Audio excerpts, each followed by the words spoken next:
Friends, ఒక యోగి ఆత్మకథ 52వ భాగంలోకి ప్రవేశించాము.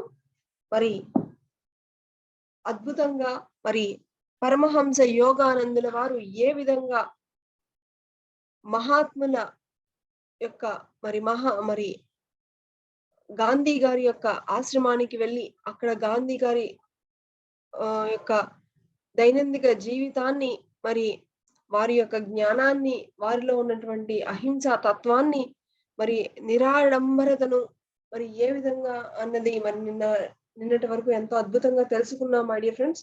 మరి ఈరోజు మరి పరమహంస యోగానందుల వారు మరి తిరుగు ప్రయాణంలో వెళ్ళే ముందు, అంటే యుఎస్కి అంటే విదేశాలకు వెళ్ళే ముందు ఇక్కడ మరి భారతదేశంలో మరి తెలిసినటువంటి అందరి మహానుభావులని, మహాత్ములని కలుసుకుంటూ వారితో సజ్జన సాంగత్యం చేస్తూ వారి దగ్గర నుంచి ఎంతో జ్ఞానాన్ని తీసుకుంటూ మరి ఆ యొక్క భాగంలో మరి పరమహంస యోగానందుల వారు మరి ఆనందమయీ మాత, బెంగాలీ మాత అయినటువంటి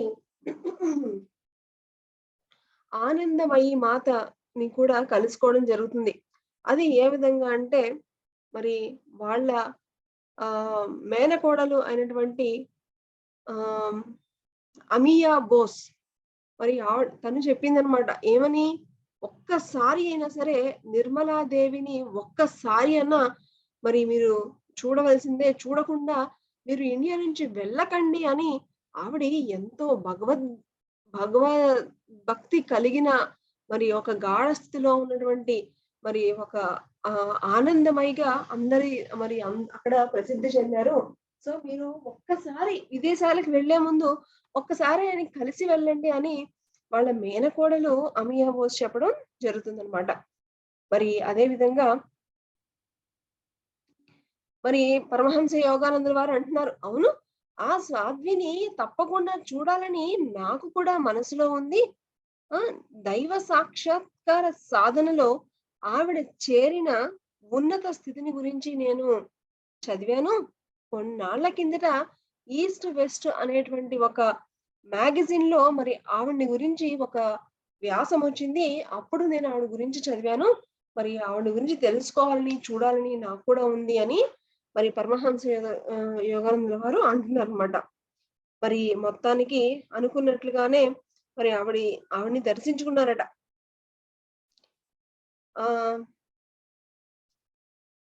అంటే ఇక్కడ వెళ్ళబోయే ముందు వాళ్ళ మేనకోడలైనటువంటి అమియా ఇంకా ఏమని చెప్తుందంటే, ఆవిడ ఈ మధ్య మా ఊరు జంషెడ్పూర్ వచ్చారు. ఆవిడ రీసెంట్ గానే మా ఊరు జంషెడ్పూర్ వచ్చారు.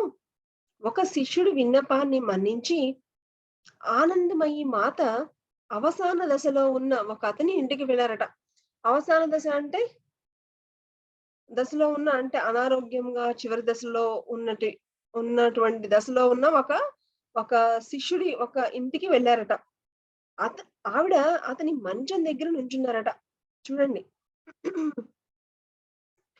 అతని నుదుటి మీద చెయ్యి వేసేసరికి అతని మరణ వేదన అంతమైపోయిందట. ఒక్కసారి ఈవిడ మరి చెయ్యి వేసేటప్పటికి ఆ జబ్బు వెంటనే మాయమైపోయిందట. ఆరోగ్యం మెరుగవడం చూసి మరి ఆశ్చర్యపోయారట.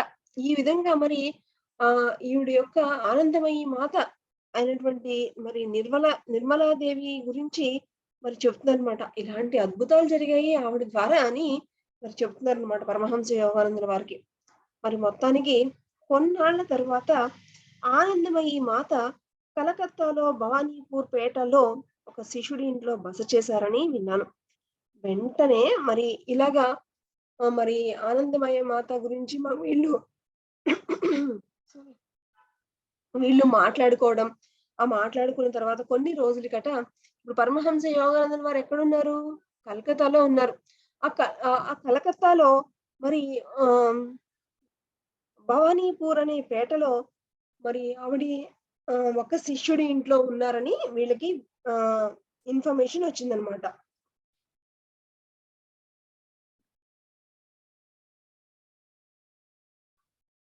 ఈ విధంగా ఇన్ఫర్మేషన్ వచ్చేసరికి ఇక వీళ్ళు వెంటనే ఆవిడ్ని కలుసుకోవడానికి రెడీ అయిపోయారనమాట.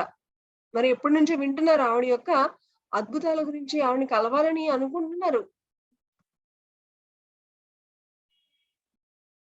మరి వెంటనే మళ్ళీ పరమహంస యోగానందుల వారు మరి ఆహ్, వారి యొక్క పరమహంస యోగానందుల వారి యొక్క కార్యదర్శి అయినటువంటి వీళ్ళిద్దరూ కలిసి మరి కలకత్తాలో వాళ్ళ నాన్నగారి ఇంటి దగ్గర ఉన్నారు. అక్కడి నుంచి వెంటనే మరి భవానీపూర్‌కి వెళ్ళిపోయారు. వాళ్ళు ఎప్పుడైతే కల్కటా మరి ఆవిడొచ్చారని చెప్పిన వెంటనే వీళ్ళు వాళ్ళ ఫోర్ట్ కారేసుకొని వెళ్ళిపోయారట. మరి అలా వెళ్తూ ఉంటే మరి ఆనందమయి మాత ఆవిడ ఒక ఒక కారులో పైన టాప్ లేకుండా ఉన్నటువంటి ఒక కారులో ఆవిడ నుంచున్నారట. నుంచుని బయలుదేరడానికి సిద్ధంగా ఉన్నారట. మరి ఈ ఆవిడ వెళ్తూ ఉంటే వీళ్ళు కారు ఆపగానే ఆహ్, ఆ జనసమూహం దగ్గరికి ఆహ్, వెళ్ళేటప్పటికి ఆవిడ వీళ్ళ వైపు చూసారట. చూసి కారులో నుంచి దిగి ఆవిడే వీళ్ళ దగ్గరికి వచ్చారట. వచ్చి ఏమన్నారట పరమహంస యోగానందుల వారితో? వెంటనే ఆవిడ ఏమన్నారంటే, "బాబా వచ్చేసావా?" అంటూ బెంగాలీలో మాట్లాడారట. ఎంతో ఉత్సాహంతో మరి వీళ్ళని బాబా అని పరమహంస యోగానందుల వారిని ఎంతో చక్కగా మరి మెడ చుట్టూ చేతులు వేసి ఆహ్, ఆవిడ మరి పరమహంస యోగానందుల వారి మీద భుజం మీద తల ఆనించారట. ఆ సాధ్విని నేను అసలు అంతకుముందు నాకేమీ తెలీదు అని చెప్పేసి మరి పరమహంస యోగానంద వారు అంతకు ముందే శ్రీ రైట్‌కి ఉండడం చేత మరి ఆవిడ అసలు ఏమీ తెలియని పరమహంస యోగానందుల వారిని అలాగా బాబా, బాబా అని దగ్గరికి వెళ్ళడం, మరి ఆయన భుజాల మీద మరి తలబెట్టుకొని వాల్చుకోవడం, ఇవన్నీ చూస్తూ ఉంటే మరి వాళ్ళందరూ కూడా ఎంతో ఆశ్చర్యంగా చూస్తున్నారట. ఆ సాధ్వి ఉన్నత సమాధి స్థితిలో ఉన్నప్పుడు సంగతి నేను తక్షణమే గమనించానట. ఈయన మరి పరమహంస యోగానంద వారికి అన్నీ అర్థమైపోతూ ఉంటాయి కదా! ఆవిడ ఒక చక్కటి సమాధి స్థితిలో ఉన్నారు అని అర్థమైపోయిందట. ఒక స్త్రీగా తన బాహ్య దేహం మీద ఎలాంటి స్పృహ లేనటువంటి ఒక సాధ్వి అని గమనించారట. మరి స్త్రీలు మరి అప్పటి రోజుల్లో మరి అలాగా అంత దగ్గరగా వెళ్ళడం అనేది అంటే స్త్రీగా అన్నటువంటి ఆ బాహ్య స్పృహ ఏమాత్రం లేదు ఆవిడకి. ఆ! ఆవిడకి కేవలం తన ఆత్మగా అని మాత్రమే ఆవిడ ఉన్నారు. ఆహ్, అలాంటి స్థాయిలో ఉన్నారు ఆవిడ. మరో దైవ భక్తుడిని ఆనందంగా పలకరిస్తూ చెయ్యి పట్టుకుని మరి ఈ విధంగా మరి పరమహంస యోగానంద చెయ్యి పట్టుకుని మరి ఆవిడ తన కారులో తీసుకెళ్లారట ఆవిడే. ఆనందమయ్యి మా ఆహ్, ఇంకేమన్నారట, "నీ ప్రయాణానికి ఆలస్యం చేస్తున్నాను" అని అభ్యంతరం చెప్పాను అంట. మరి ఆవిడ అప్పుడు ఎక్కడికో వెళ్ళాలని బయలుదేరుతూ ఉంటే వీళ్ళు కనిపించినప్పటికి వీళ్ళని రిసీవ్ చేసుకోవడం ఇదంతా చూసి, "అమ్మ మేము మిమ్మల్ని మీ ప్రయాణానికి ఏమన్నా ఆలస్యం చేస్తున్నామని" అభ్యంతరం చెప్పారట. అంటే ఆవిడన్నారట, "బాబా కొన్ని యుగాల తర్వాత మళ్ళా ఈ జన్మలో నేను మిమ్మల్ని మొట్టమొదటిసారిగా నేను మిమ్మల్ని కలుసుకున్నాను" అని అన్నారట. చూడండి ఆవిడ "అమ్మ మీరెక్కడికో వెళ్తున్నారు గదా! మీకు ఆలస్యం అవుతుందేమోనమ్మా" అని అంటే ఆవిడన్నారంట, "అదేంటి బాబా మీరు మిమ్మల్ని నేను ఎన్నో యుగాల తర్వాత మళ్ళా ఈ జన్మలో ఇప్పుడే కలుసుకున్నాను. మీరు అలా అనొద్దు" అని చక్కగా ఆవిడ అలాగా అన్నారట. కారు వెనక సీట్‌లో వీళ్ళిద్దరూ కూర్చున్నారట. కాసేపట్లో ఆనందమయి మాత వెంటనే మళ్ళా సమాధి స్థితిలోకి వెళ్ళిపోయారట. ఆమె సుందర నయనాలు మరి ఊర్ధ్వలోకాభి ముఖంగా నిలకడగా నిలిచిపోయాయి. అంటే అంతరంగంలోకి వెళ్ళిపోయారు. మరి అని చెప్తుందనమాట. జై జై జగజ్జనని అంటూ మరి అందరూ గూడా ఆవిడ ఎప్పుడైతే ఆ సమాధి స్థితిలోకి వెళ్ళిన వెంటనే అందరూ గూడా జై జై అని ఆహ్, జోహార్లు పలికారట. మరి ఇంకా ఏం చెప్తున్నారంటే, నేను భారతదేశంలో దైవ సాక్షాత్కారం పొందిన పురుషుల్ని చాలా మందిని చూశాను. కానీ, ఇటువంటి ఉన్నత స్థితి అందుకున్న ఈ యొక్క సాధ్విని ఇంతకు ముందు ఎప్పుడు కూడా నేను చూడలేదు అని పరమహంస యోగానందుల వారు అంటున్నారు. ఆమె కోమలమైనటువంటి ముఖము అనిర్వచనీయమైన ఆనందంతో మరింతగా మెరుస్తూ ఉందట. మరి చూడండి ఆవిడ ఎప్పుడు ఆ సమాధి స్థితిలో ఉంటే మరి ఎప్పుడు ఆ వెలుగుతో, కాంతులతో నిండిపోక ఇంకెలా ఉంటుంది మై డియర్ ఫ్రెండ్స్. ఆమెకు ఆనందమయి మాత అన్న పేరు రావడానికి కారణం అదే అని అర్థమైందట. ముసుగు వేసుకుని తలకు వెనకాల విరబూసిన పొడుగాటి నల్లటి జుట్టు వేలాడుతూ ఎప్పుడూ తెరుచుకుని ఉండే ఆమె జ్ఞాన నేత్రానికి మరి ఎర్రటి గంధం బొట్టు ఉంది. చిన్న ముఖం, చిన్న చేతులు, చిన్న కాళ్ళు ఆమె ఆధ్యాత్మిక పరిమాణానికి ఎంతో విరోధాభాసంగా ఉన్నాయని ఆవిడ ఎలా ఉండేవారు అనేది కూడా చెప్తున్నారన్నమాట. ఆనందమయి మాత సమాధి స్థితిలో ఉండగా పక్కనున్న శిష్యురాల్ని కొన్ని ప్రశ్నలు వేశారట. మరి ఆ అమ్మాయేమో ఎప్పుడంటే అప్పుడు చక్కగా సమాధి స్థితిలోకి వెళ్ళిపోతున్నారు. మరి పక్కనున్న పరమహంస యోగానందుల వారు ఇక పక్కనున్న శిష్యుల్ని కొన్ని మరి ప్రశ్నలు అడిగారట. ఏమని? ఆనందమయి మాత ఆళ్ళేం చెప్పారంటే, ఆనందమయి మాత భారతదేశంలో విరివిరి ఎక్కడ అంటే అక్కడ ప్రయాణాలు చేస్తూ ఉంటారు. ఆవిడకి అనేక ప్రాంతాలలో అనేక వందల మంది శిష్యులున్నారు ఆవిడకి. ఆ! ఆవిడ చేసినటువంటి సాహసాలు, వాంఛనీయమైన సంఘ సంస్కరణలు చాలా వచ్చాయి. ఆవిడ బ్రాహ్మణి అయినప్పటికీ కూడా, ఆవిడకి ఎవరి పట్ల కూడా కుల భేదాలు అలాంటివి అసలు ఆవిడకి లేనే లేవు. ఫ్రెండ్స్, ఇది మనం ఎన్ని మహానుభావులు, ఎన్ని చరిత్రలు తెలుసుకుంటున్నాం. ఒకానొక అద్భుతమైన స్థితికి వెళ్ళిన వాళ్ళకి ఇక కుల భేదాలు అంటూ ఏమి ఉంటాయి మై డియర్ ఫ్రెండ్స్. మరి అమ్మ కూడా అసలు కుల భేదాలు అంటూ లేనే లేవట. మరి ఆవిడకి ఇంక ఏమి కావాలన్నా సరే మేమే చూసుకుంటాము. ఆవిడ అసలు ఏమి అంటే ఆవిడకి ఆకలేస్తుందని గాని, ఆవిడ ఏమీ ఉండదు. అన్నీ మేమే చూసుకుంటాము. ఆవిడతో పాటు మేము గూడా అందరం ప్రయాణం చేస్తూ ఉంటాము. ఆవిడని మేము ఒక తల్లిలాగా సాగుతూ ఉంటాము. ఆవిడకి అన్నం పెట్టినా ఆవిడ ముట్టుకోరు. మా చేతులతో మేమే తినిపిస్తూ ఉంటాము. అలాగా మాత అలాగా కొన్ని రోజులు అలాగా దివ్య సమాధిలో ఉండిపోతూ ఉంటారు. అసలప్పుడు ఆ టైంలో ఆవిడకసలు ఊపిరి గూడా ఆడదు. కళ్ళు రెప్ప వాలకుండా ఉండిపోతారట. ఆవిడ ముఖ్య శిష్యుల్లో ఒకరు. మరి, మరి ఆవిడకి ఎంతో మంది శిష్యులు ఉన్నారు. వాళ్ళలో ముఖ్య శిష్యులు ఎవరో కాదట. ఆమె స్వయాన ఆవిడ భర్తేనట. చాలా ఏళ్ల కిందట వాళ్ళ పెళ్లి కాగానే ఆయన వెంటనే మౌనవ్రతం పట్టేశారట. మరి ఆహ్, ఆయన ఆయన గూడా మరి ఎంతో గడ్డము, విశాలమైన భుజాలు, మరి ఎంతో చక్కగా ఉంటారు. ఆహ్, మరి ఆ గుంపు మధ్యలో ప్రశాంతంగా నుంచొని ఉన్న ఒక ఆయన్ని చూపించి మరి చెప్పారట ఈయన అని. అనంత ఆనంద సాగరంలో ఒక్కసారి మునిగి పునః చెందిన ఆనందమయి మాత ఇప్పుడు తన చేతనను భౌతిక ప్రపంచం మీద కేంద్రీకృతం చేస్తుందనట. ఇంకేమన్నారట, బాబా నువ్వెక్కడ బస చేసావో చెప్పు. ఆవిడ కంఠస్వరం స్పష్టంగా శ్రావ్యంగా ఉందట. ప్రస్తుతం కలకత్తాలో, రాంచీలోను త్వరలోనే ఇలాగ అమెరికా వెళ్ళిపోతున్నానమ్మా అని అన్నారట. అమెరికానా? అని అన్నారట ఆవిడే ఆనందమయి మాత. అంటే అవునమ్మా, ఆధ్యాత్మిక అన్వేషణ సాగించే వాళ్ళు భారతీయ సాధ్వీమణిని చిత్తశుద్ధితో మెచ్చుకుంటారు. మరి నువ్వు గూడా ఆవిడని ఎంతో బాగా చూసుకుంటారు. నువ్వు కూడా వస్తావా అమ్మా అని అడిగారట.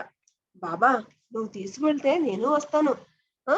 ఈ సమాధానంలో దగ్గరున్న శిష్యులు వినగానే వెంటనే పరిగెత్తుకుంటూ వచ్చేసారట. మేము ఇంకా వీళ్ళు శిష్యులు అంటున్నారన్నమాట.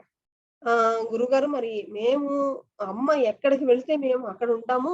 ఆవిడతో ఎప్పుడు కూడా ఒక 20 మంది శిష్యులు ఆవిడ ఎక్కడ ఉంటే గనక మేము అక్కడ ఉండవలసిందే అని చెప్పారట. ఇక మరి ప్రయాణికుల సంఖ్య మరి ఆవిడతో పాటు ఇంక 20 మంది అంటే గనక మరి కష్టం అవుతుంది గదా! అని చెప్పేసి ఇంకా విరమించుకున్నారట. కనీసం మరి అయితే అమ్మ సరే నువ్వైతే రాంచీ అన్నా రావాలమ్మా అని అన్నారట. మరి అని చెప్పి ఇక ఆవిడ దగ్గర సెలవు తీసుకొని ఆహ్, మరి నువ్వు ఒకసారి వస్తే గనక మా దగ్గరున్నటువంటి ఆ పిల్లల్ని వాళ్ళందరిని చూసి ఎంతో ఆనందిస్తావమ్మా. ఒకసారి రా అమ్మా అని అన్నారట. అప్పుడు అమ్మ అన్నారట, బాబా నువ్వు ఎప్పుడు తీసుకువెళ్తే నేనప్పుడు సంతోషంగా వస్తాను అని అన్నారట. తర్వాత మరి కొంతకాలానికి రాంచీ విద్యాలయానికి ఆ యొక్క ఆనందమయి మాత మరి రాగానే ఆ రాంచీ విశ్వవిద్యాలయానికి ఒక పండగ కళ వచ్చేసిందట. మరి కుర్రవాళ్ళు ఏ పండుగ రోజున ఎదురు చూస్తూ ఉంటారు. ఎందుకంటే మరి ఆ యొక్క హాలిడేస్‌లో ఆ పండగ రోజుల్లో మరి ఎందుకంటే ఎలాంటి పాఠాలు ఉండవు. ఆ! మన వాళ్ళ ఇష్టం వచ్చినట్టు ఆడుకోవచ్చు, సంగీతం పాటలు పాడుకోవచ్చు. మంచి మంచి వంటలు చేస్తారు అని ఎంతో వాళ్ళకి సంతోషం పిల్లలకి.